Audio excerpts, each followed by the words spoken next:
আজকে রান্না করেছিলাম ঝিঙা আলু দিয়ে পোস্ত আর ইলিশ মাছের ভাপা।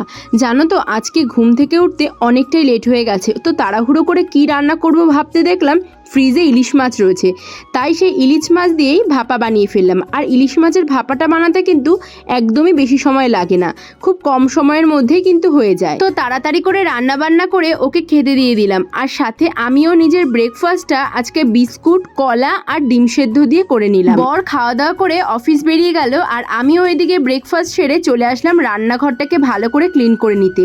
প্রথমে যা যা বাসন ছিল সেগুলোকে ভালো করে পরিষ্কার করে নিলাম, তারপরে গ্যাস পরিষ্কার করে নিলাম, সাথে রান্নার সমস্ত স্ল্যাবগুলো ভালো করে পরিষ্কার করে নিলাম। আর সব শেষে যেটা আমি পরিষ্কার করি সেটা হচ্ছে এই রান্নার বেসিন। এই বেসিনটা পরিষ্কার না করলে প্রতিদিন আমার একদমই ভালো লাগে না, তাই ওটাকেও ভালো করে সার্ফ দিয়ে পরিষ্কার করে নিলাম। খাওয়া দাওয়া করা হয়েছিল, টেবিলটা ভালো করে মোছা হয়নি, তাই ওটাকে মুছে নিয়ে রান্নাঘরটাও মুছে নিলাম।